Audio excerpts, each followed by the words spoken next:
नमस्कार दोस्तों, आप सभी का स्वागत है हमारे YouTube channel Indian Ayurvedic doctor पर।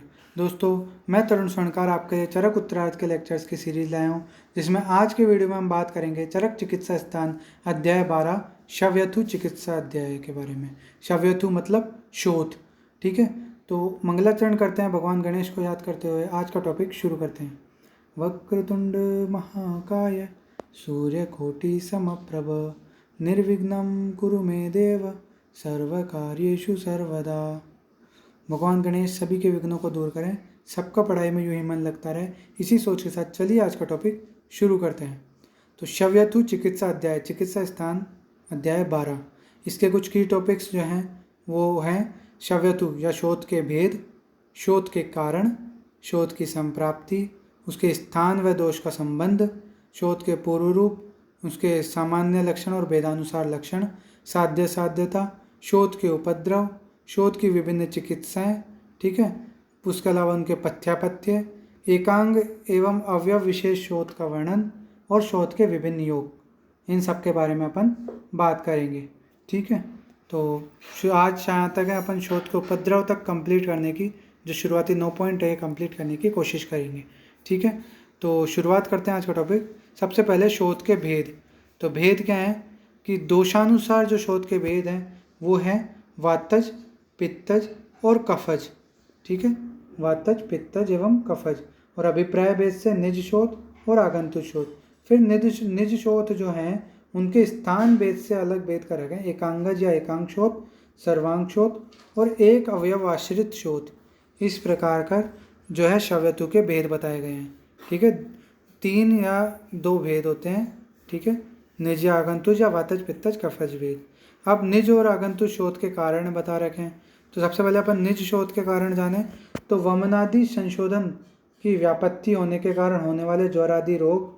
ठीक है, अभक्त, उपवास या अविधि भोजन करने से जो अधिक कृश और अबल हो गए हों ऐसे रोगी।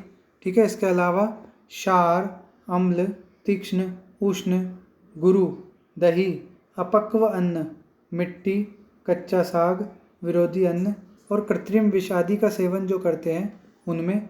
इसके अलावा अर्श से पीड़ित रोगी, मर्माघात से पीड़ित रोगी, जो कोई चेष्टा नहीं करते उनमें। फिर वमन आदि द्वारा आभ्यंतर तथा स्नान आदि द्वारा बाह्य शुद्धि जो नहीं करते हैं। इसके अलावा विषम प्रसूता, ये जो हैं ये सभी जो होते हैं उनमें इनके कारण जो है शोथ होते हैं, निज शोथ। ठीक है, आगंतुक शोथ क्या होता है, किसी प्रकार का आघात हो जाता है तो, जैसे कि लकड़ी, पत्थर, शस्त्र, अग्नि, अश्नि या आकाश से गिरने वाली बिजली। ठीक है, इसके अलावा विष आदि जो बाहरी आघात होते हैं उनसे होने वाले शोथ आगंतुक शोथ होते हैं। तो ये अपन ने आगंतुक शोथ के निदान के बारे में बात करी। अब हम बात करते हैं संप्राप्ति के बारे में। तो इसका श्लोक इम्पोर्टेंट है, याद कीजिएगा।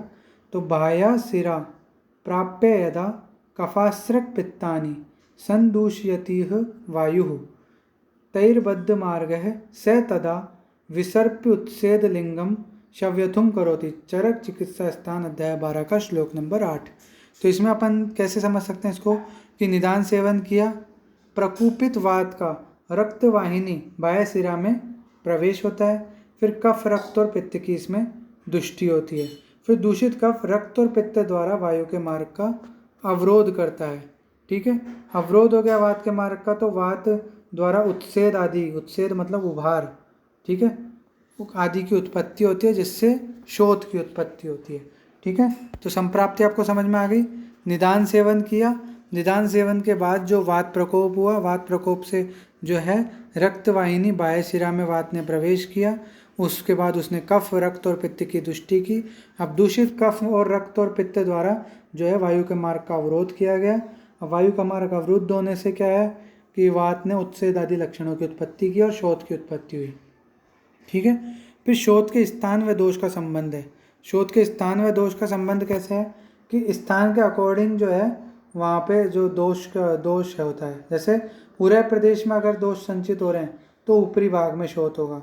ऐसे ही जो वायु के स्थान में संचित दोष, पक्वाशय आदि में जो संचित दोष हो रहे हैं तो अध्य प्रदेश में शोथ होता है। फिर शरीर के मध्य भाग में जो दोष संचित होते हैं तो मध्य भाग में शोथ होता है। इसी के अलावा सर्वांग में दोष संचित होता है तो सर्वांग शोथ होता है। और फिर किसी अवयव विशेष या अंग विशेष में अगर जो दोष इकट्ठे हो रहे हैं तो एकांग शोथ या एकावयव आश्रित दोष जो है या शोथ है वो उत्पन्न होता है। फिर अपन बोलते हैं शोथ में जिस दोष की प्रधानता होती है उसी दोष का नाम से जाना जाता है, जैसे वातज, पित्तज और कफज। ठीक है, किसी में वात की प्रधानता है तो वातज शोथ कहलाता है, पित्त की प्रधानता में पित्तज शोथ, कफ की प्रधानता में कफज शोथ। अब आते हैं शोथ के पूर्व रूप। ठीक है, तो पूर्व रूप है ऊष्मा तथा स्याद दौथु सिरा आयाम इत्येव च पूर्व रूपम, चरक चिकित्सा स्थान अध्याय 12 का श्लोक नंबर 10। तो ऊष्मा की वृद्धि, दौथु यानी चक्षु आदि इंद्रियों में ताप महसूस करना, शिराणाम आयाम यानी शिराओं में तनाव। तो इसको आप एक ट्रिक है जिससे आप इसको याद कर सकते हैं कि शोथ उड़ीसा के लोगों को होता है या फिर उड़ीसा में शोथ देखा गया था। ठीक है, ऊ से ऊष्मा, डी से मतलब दौथु और से सिरा आयाम। ठीक है, ऊष्मा दौथु सिरायाम उड़ीसा। ठीक है, इस तरह से आपको पूर्व रूप याद हो जाएंगे। फिर आते हैं शोथ के सामान्य लक्षण। सामान्य लक्षण क्या है कि जो आक्रांत प्रदेश है उसमें भारीपन होता है, अनवस्थितत्वम यानी शोथ की अस्थिरता होती है, मतलब आकार और स्थान बदलता रहता है, उत्सेद वहाँ पे उभार होता है। ठीक है, ऊष्मा, सिरा तनुत्वम सिराओं का पतला हो जाना, लोमहर्ष विवर्णता, ये जो है शोथ के सामान्य लक्षण हैं। अब वेदानुसार लक्षण की बात करते हैं कि वैसे तो सभी शोथ त्रिदोषज हो जाते हैं, लेकिन प्रधान दोष के आधार पर उनमें भिन्न भिन्न लक्षण पाए जाते हैं, लक्षणों में भिन्नता पाई जाती है। वातज शोथ के देखें लक्षण अपन, चल अस्थिर होता है, तनु त्वक परुष अरुण और असित होता है। ठीक है, इसके अलावा त्वचा में शून्यता होती है, रोमांच होती है, वेदना होती है, बिना कारण शोथ में अल्पता होती है। ठीक है, शोथ को दबाने पर दब जाता है लेकिन पुनः उत्सेद उत्पन्न हो जाता है, मतलब दबा दिया दब गया फिर वापस पुनः वो भाग फूल जाता है। ठीक है, ऐसे दिन में शोथ का उपद्रव अधिक होता है। ठीक है, अब अपन बात करते हैं पित्तज शोथ की।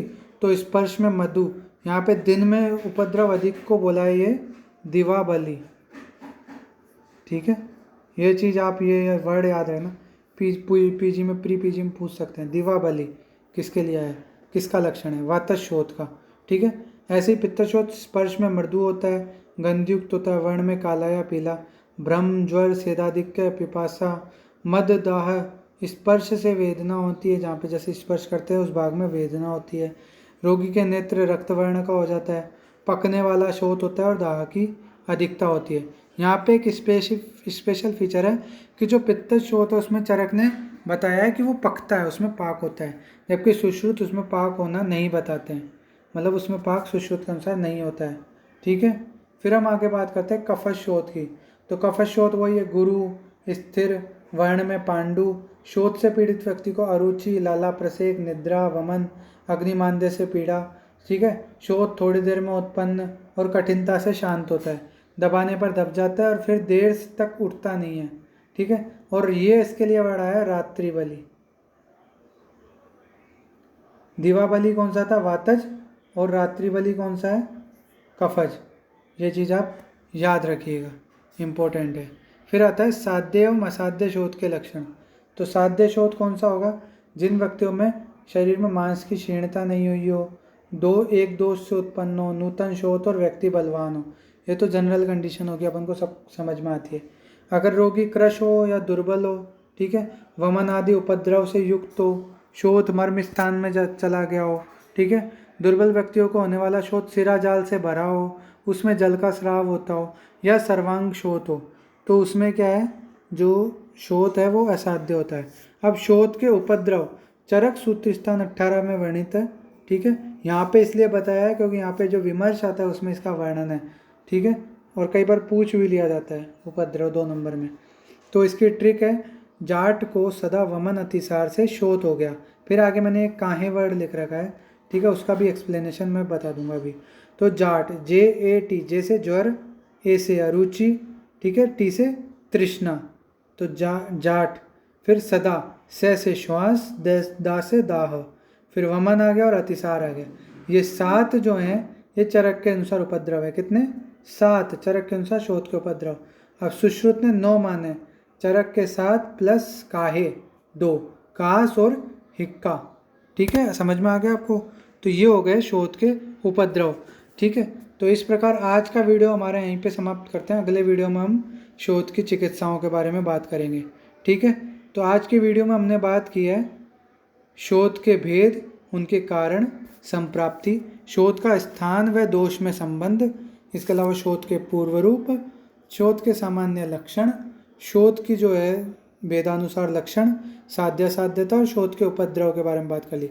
अगले वीडियो में हम बात करेंगे शोध की विभिन्न चिकित्साओं व पथ्यापथ्य के बारे में। फिर कोशिश करेंगे कि उसी वीडियो में, नहीं तो तीसरे वीडियो में हम एकांगत शोध और अवयव विशेष शोध का वर्णन करेंगे, उनके लक्षण और उनकी चिकित्सा के बारे में, और शोध के विभिन्न योगों को लास्ट में हम मेंशन कर देंगे।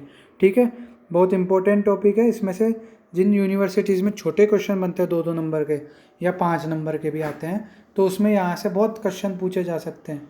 ठीक है, 2-2, 3-3 एकांक शोध एक साथ पूछ लिए, छोटे छोटे हैं लेकिन इम्पोर्टेंट है, तो ये चीज़ आप ध्यान में रखिएगा। ठीक है, शोध चैप्टर अच्छा है। कोई भी डाउट हो आप कमेंट बॉक्स में ज़रूर पूछना।